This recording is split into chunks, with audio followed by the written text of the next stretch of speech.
A seguir, IIGD Irajá. Muitos cristãos dizem assim: eu não aguentei. Justificativa por pecado, a carne é fraca. Uma das coisas que mais se escuta no meio evangélico é isso, no meio cristão. É sério, quantas pessoas, né, escorregam, dão uma escorregada e são engolidas pelo pecado quando dão vazão à carne. Olha só, a Bíblia Sagrada tem tudo de que precisamos, tudo, para uma vida plena e abençoada aqui na terra. Mas com Jesus, sem Jesus não há nada. O Evangelho de João diz que sem Ele, nada do que foi feito se fez, ou seja, não existiria nada. Sem Ele, Jesus, nada do que foi feito se fez. Nós temos que aprender dele. Deus enviou Jesus ao mundo. Jesus esteve aqui na forma de homem, na condição humana. Às vezes o cristão negligente não dá atenção à palavra e aí arranja suas desculpas esfarrapadas para errar. Abra sua Bíblia na carta aos Hebreus, no capítulo 4. Carta aos Hebreus, no capítulo 4.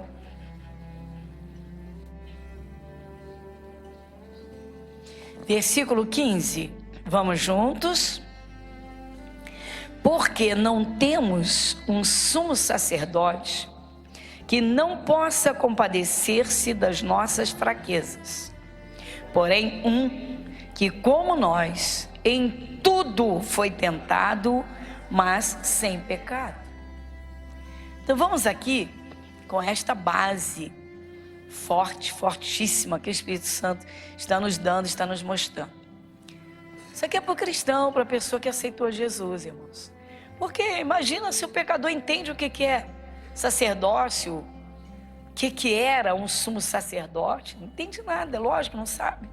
Mas que as pessoas andem em lugares e aprendam coisas religiosas. Jesus não é religião. Jesus é a palavra encarnada, Ele é o verbo de Deus, Ele é Deus. Ele é Deus na forma de homem, mas Ele está como homem. Ele veio como homem aqui na terra. Então Ele veio para ensinar.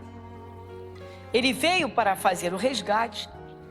E Ele passou por todo tipo de tentação. Muita gente, até pregadores, argumentam que não, porque Jesus Ele era Deus e como homem Ele também era Deus. Ele tinha uma comunhão com Deus que todo cristão pode ter. É só observar. É tão simples. Jesus expôs de uma forma tão simples e tão gloriosa que Ele disse que aquele que crer nele também fará as obras que Ele fez e até maiores. Ele disse até maiores porque eu vou para o Pai, ou seja, meu tempo aqui na terra é bem pequeno. Aí o cristão diz assim: eu não aguentei. Jesus era Deus. Mas a carne é fraca. Então vamos lá, gente. Jesus não sofreu apenas aquelas 3 tentações no deserto. Ou melhor, por 3 vezes você contempla a tentação em Mateus, em Marcos, em Lucas. Os 3 evangelhos, eles registraram a tentação que Jesus sofreu no deserto. Um completa o outro. Bom, primeiro, Jesus tinha acabado de se batizar nas águas, quando o Espírito de Deus o levou ao deserto. Jesus estava em plena comunhão com Deus. Começa por aí. Primeiro ponto. Se Jesus estivesse ali como Deus e não como homem, por que ele se batizaria? Ele se batizou para cumprir a palavra de Deus, o que Deus lhe havia mandado, mas para nos ensinar. Então, toda pessoa, diz a Bíblia, quem crer e for batizado será salvo. Se batizou. Normalmente, quando a pessoa batiza, eu digo porque nós tivemos batismo agora, semana passada, e o batismo, ele é um marco na história. Domingo passado tivemos batismo. O batismo é um marco na vida de todo cristão, Porque a partir daquele momento, ele tem a consciência de que a sua velha criatura foi sepultada. Então ele vai levantar das águas para andar em novidade de vida. Ou seja, ele vai andar nos caminhos de Deus, que são novos e estão na Bíblia, na palavra de Deus. Mas muita gente guarda dentro de si os seus próprios caminhos. Por exemplo, temos um alerta do Espírito Santo usando Salomão, falando aos jovens. O Salomão escreveu alguns salmos, escreveu provérbios. A grande sabedoria do ser humano, se quer ser uma pessoa sábia, leia provérbios, mas leia provérbios, leia provérbios. Qualquer leitura que você fizer, acrescente sempre um provérbio. E ele escreveu Eclesiastes e Cantares. Cantares também pertence, de autoria de Salomão. Mas tudo é do Espírito Santo. O Espírito Santo é o autor da Bíblia. Quando a pessoa não leva a sério as palavras da Bíblia, irmãos, ela não respeita Deus. Para fazer um resumo, quando a pessoa não leva a sério as palavras da Bíblia, o que Deus fala, o que Deus ensina, o que Ele alerta,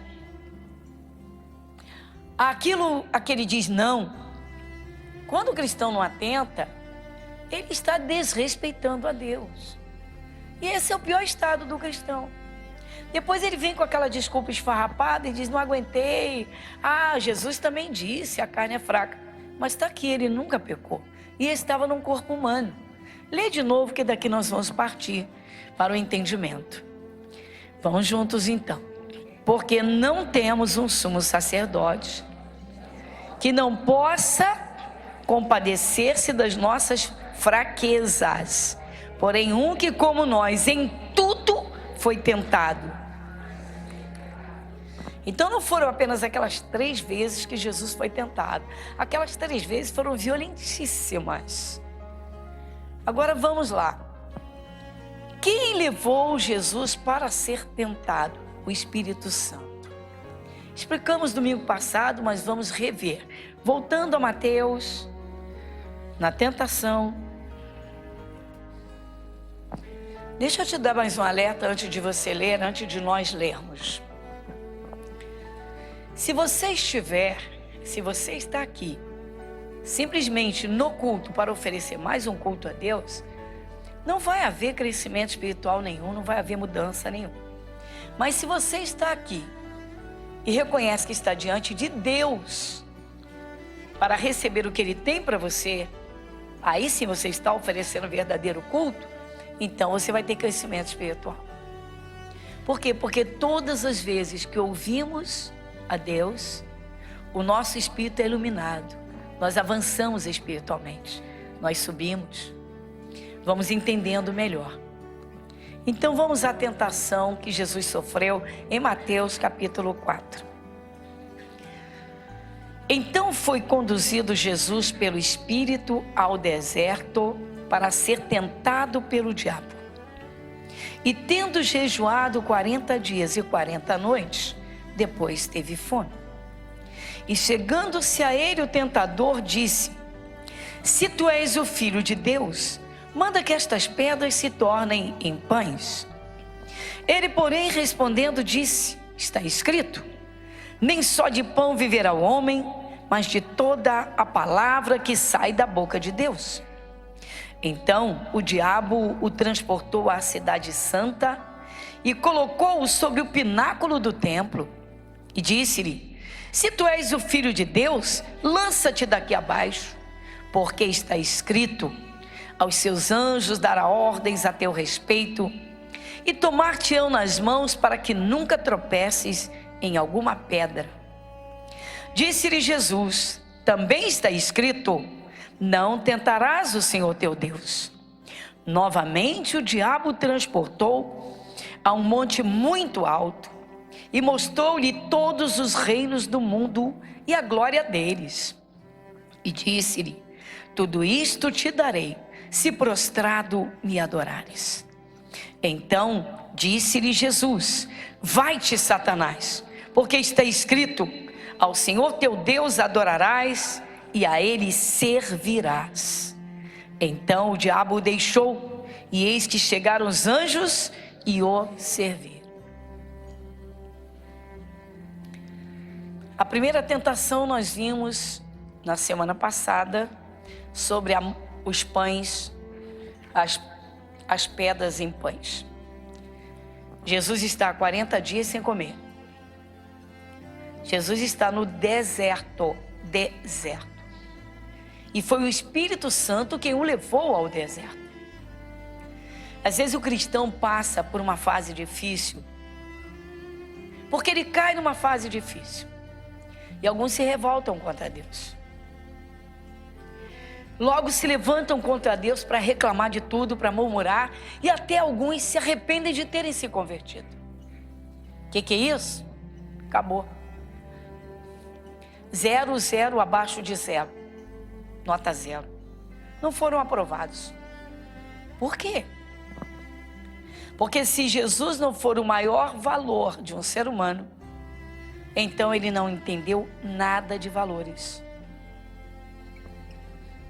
As pessoas que são crianças espirituais, irmãos, colocam as coisas materiais acima das espirituais. Então, fica muito fácil, tornam-se presas fáceis de Satanás. Porque se tem uma coisa que o diabo gosta de fazer, é oferecer ao homem o que lhe dá prazer. É oferecer o que parece que ele não tem, sendo ele dono de tudo. Você observa, adiantando aqui, que no final das tentações, os anjos vêm e servem a Jesus. Tem gente que não espera ser servido pelos anjos, aceita as ofertas do diabo. Às vezes Deus permite sim, irmãos, que o cristão passe por uma luta. Os cristãos de hoje, do século 21, estão sendo conduzidos de uma forma tão gananciosa, tão ilusória, que não despertam. Jesus tem tudo para dar ao seu povo, só Ele tem. Tudo é dele.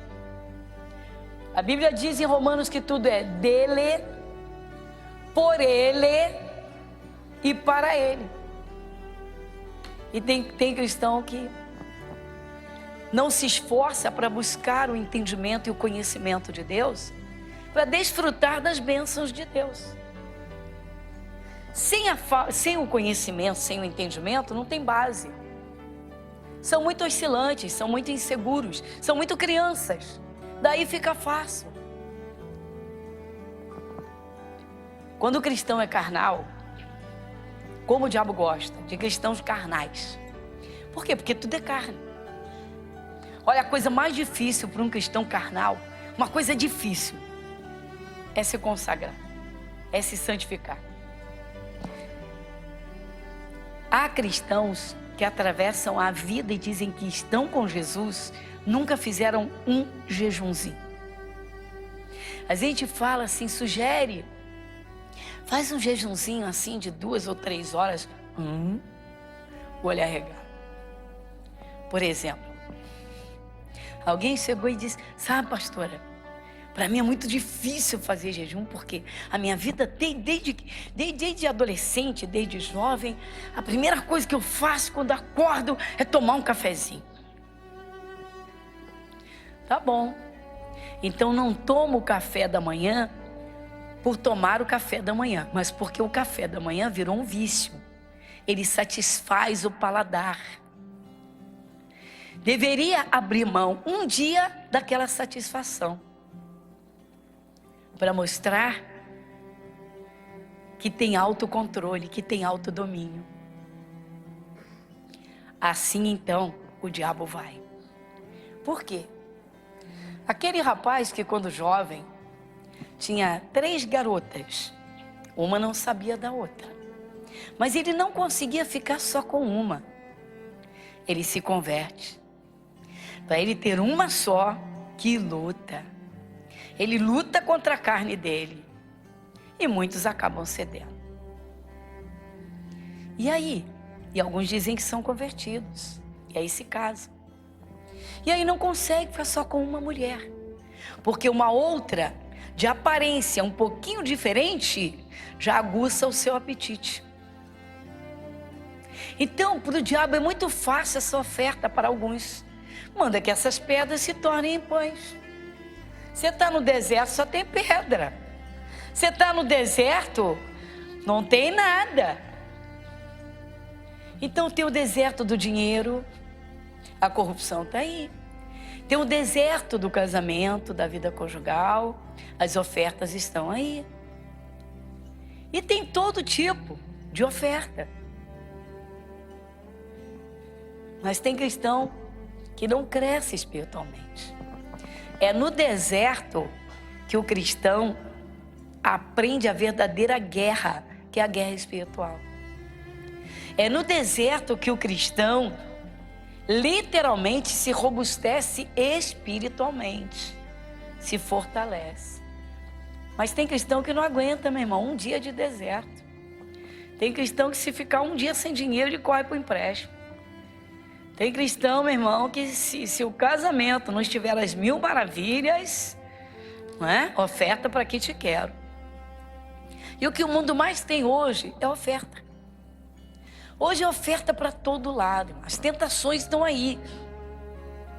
Toda oferta que vai te tirar da presença de Deus, ali está o diabo com a tentação dele.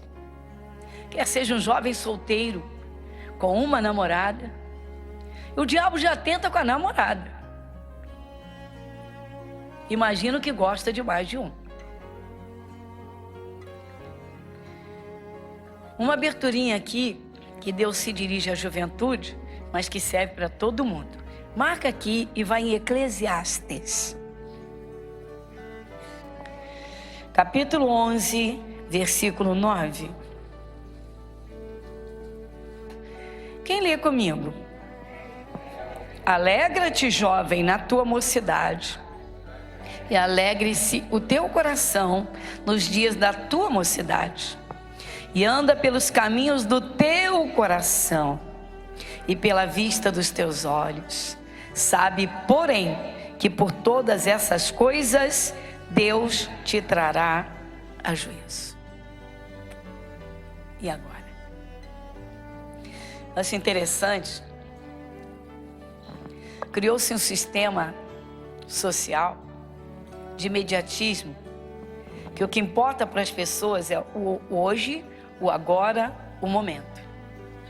Poucas pessoas se preparam para o amanhã. É só você ver a imaturidade de algumas pessoas de idade avançada que não aceitaram envelhecer.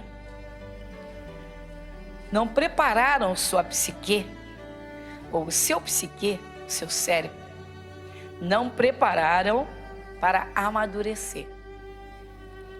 Quando idade avançada deveria ser sinônimo de experiência, maturidade, estrutura, chão, solidez, segurança. Tem velhinho que age pior do que adolescente. Sério. Tem velhinho que é pior que adolescente. Você nunca viu velhinho paquerando garotas? Misericórdia.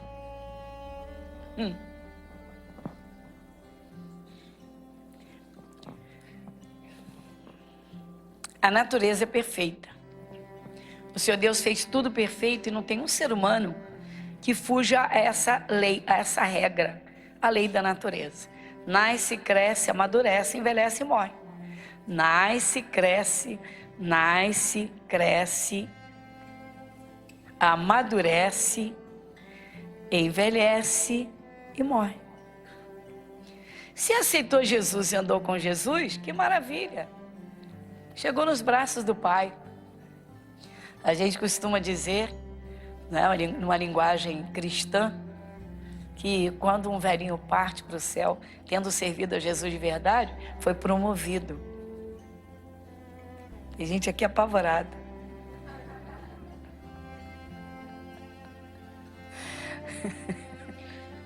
Alguém pensou e pensou alto. Eu não quero essa promoção. Eu falei velhinho. Um dia todo mundo vai. Você vê o que o Espírito Santo está dizendo aqui. Alegra-te, jovem, na tua mocidade. Ou seja, juventude realmente deve ser sinônimo de alegria, de força, de poder. Mas se não for uma juventude saudável, temente a Deus, é nessa fase que a turma planta o que vai colher de amargura o resto da vida. Eu recebi uma senhora, uns anos atrás, não aqui, eu recebi uma senhora, ela disse: pastora, por que a gente demora tanto a encontrar Jesus? Eu falei: não sei. Porque não depende de, mas Jesus só me chamou depois que eu já tinha feito tanta loucura na minha vida. Eu falei: não. É que as pessoas não pregam o evangelho, muitas vezes, porque observam e vão pelas suas conveniências. Não vou pregar para esse não, que está muito feliz, está no auge da alegria, não vai aceitar. Não vou pregar para esse não, que isso aí é doutorado, não vai dizer que eu sou Zé Povinho, que crente assim, assado, não vou pregar. As pessoas escolhem a quem pregar e deixam o ser humano morrendo de fome e de sede. Fome e sede de Deus. Porque Jesus disse: eu sou o pão da vida. Ele disse: se alguém beber da água que eu lhe der, essa água se fará uma fonte a jorrar para a vida eterna. Ou seja, além de estar saciado, ainda vai poder saciar muitos. Esse é o sentido. Uma fonte jorrando. Você tem palavras de vida que levantam um caído. Você tem palavras de vida que curam um enfermo. Mas tem gente que fecha a sua fonte. Vai dar conta no dia do juízo. Tem gente que tem vergonha de Jesus e não ajuda os outros.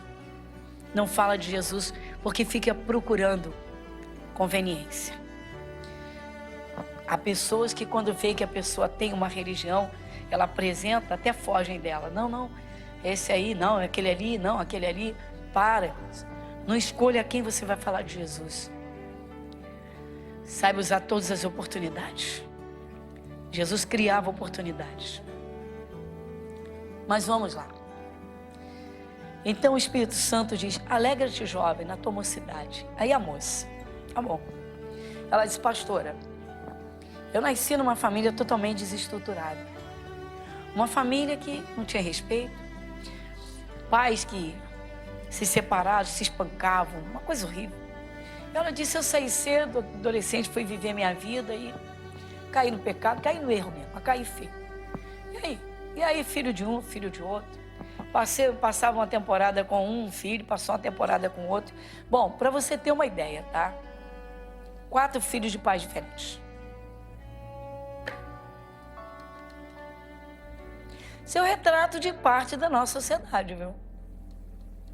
Hoje não é tanto assim, porque existem métodos anticoncepcionais. Porque se não existissem, seria muito diferente, não. Hoje você vê, tá aí pesquisas mostrando que adolescentes engravidam em bares. Onde estão esses pais? Muito preocupados consigo mesmos, né? Com a sua felicidade. Felicidade é você estar com Deus, andar com Deus e ter Deus dentro de você. Felicidade é você ser salvo. Felicidade é você ser dirigido por Deus. Felicidade é você conduzir sua família debaixo do poder de Deus. Felicidade é Jesus em você. Felicidade é Jesus na tua casa. Felicidade é a luz e não as trevas. Felicidade não é a carne, felicidade é o espírito. Mas o diabo sabe o quanto o ser humano é carnal. O quanto ele tem prazer na carne. E a moça teve o primeiro filho. A mesma história, o mesmo demônio que destruiu o casamento dos pais e também levou os pais para os caminhos errados, entrou no caminho da filha. Entrou no corpo dela. A mesma coisa. Porque é assim que o diabo faz. Os pais abrem as portas. Os pais abrem as portas. Muitos mesmo. Abrem portas, escancaram portas para demônios, mas enfim. Bom, resumindo. Depois de 4 filhos, de muito sofrimento, de muitos falsos prazeres, de muitas falsas alegrias, essa moça se converte. Ela não se converteu no meu ministério, mas veio para a igreja. E aí aqueles suspiros. Ah, se eu conhecesse o que eu conheço hoje. Ah, se eu tivesse esse entendimento. Ah, se eu conhecesse Jesus. Por quê? Uma situação tenebrosa, pessoal. Depois os pais se arrependeram. O primeiro se arrependeu de abandonar o filho. E aí ingressou em juízo e passou a ter os seus dias de visitar, de ter o filho com ele. Então vai um pai de manhã pegar um filho, o outro pai vai mais tarde, e daqui a pouco vem outro, e de repente 2 se encontram, porque um se atrasou, e 4 homens na porta para pegar filhos.